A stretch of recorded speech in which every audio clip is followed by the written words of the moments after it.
Hello good morning guys. तो सुबह सुबह चाय और बिस्किट ठूस ली है मैंने। ओ इतना कलवा कैसे हो गया मैं? હવે થયું ને બરાબર. આટલી બધી કાળી થોડી છું મેં કે ગાઈસ. આ ટી શર્ટ વધારે સૂટ નથી કરતી, મેં બદલીને આવું. તો આવી ગઈ છું મેં કપડાં ચેન્જ કરીને એકદમ સંસ્કારી બનીને. સંસ્કારી બનીને નહીં, મેં સંસ્કારી જ છું ગાઈસ, વિશ્વાસ કરો મેરા.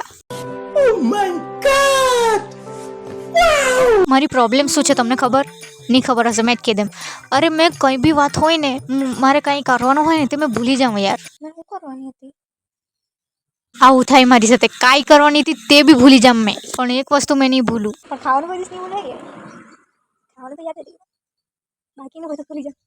અમુક લોકો કમેન્ટ કરે હિન્દીમાં ગુજરાતી મિક્સ એમ કે, પણ હવે મારા મોઢામાંથી નીકળી જાય તો મેં શું કરું? મેં છે ને દુકાને જવાની હોય ને તો રોડ પર પહોંચી ગઈ હોય ને ત્યારે જ મારી મમ્મી બૂમ મારે રોજ ના એમ. અરે અહીંયા ઘરમાં હોય ત્યારે નહીં કહેવાય કે આ લાવવાનું છે તે લાવવાનું છે, પણ ત્યાં પહોંચી જામ ને એટલે આ લે આવજે તે લે આવજે.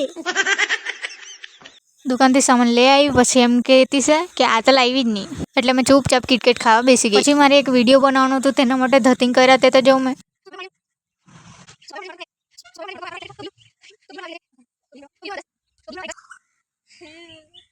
અત્યારે વાગ્યા છે બપોરના, નહીં બપોર જ કહેવાય ને રે, હા બપોરના 3 ને મેં બેસી ગઈ છું જમવાનું બનાવવા માટે. તમને બધાને ખબર જ છે આજે શું છે તે. તો પપ્પા તો હવે મારી વચ્ચે છે નહીં, તો પપ્પાની ફેવરેટ વસ્તુ બનાવીને જ ખુશ થાય. ખાટાવાળાનો લોટ મેં મૂકી દીધો છે, એ સવારનો મૂકવાનો હોય પણ મેં અત્યારે મૂક્યો છે. પછી બનાવવા બેઠી મેં પૂરી. પછી યાદ આવ્યું કે મેઇન વસ્તુ લાવવાની જ ભૂલી ગયેલી છે તેલ. કેટલી બુદ્ધિ વગરની, મેં તેલ જ નહીં લાવેલી. આખો દિવસમાં 17 વાર તો મેં કપડાં જ બદલ્યા. તો ઇધર હો ગઈ है मेरी टाई टाई फिश, बहुत गर्मी लग रही है गाइस. તો સિમ્પલ ભજીયા મેં બનાવી દીધા છે, બટાકાવાળા ભજીયા તળાય છે, અને પછી બનાવ્યા મેં ખાટાવાળા. ચોખાના લોટના બને છે એ તો બધાને ખબર જ હશે.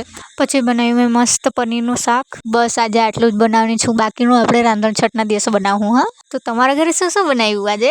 ચાલો, મને તો બહુ જ ભૂખ લાગેલી છે, મેં તો ચાલી ખાવા. બાય.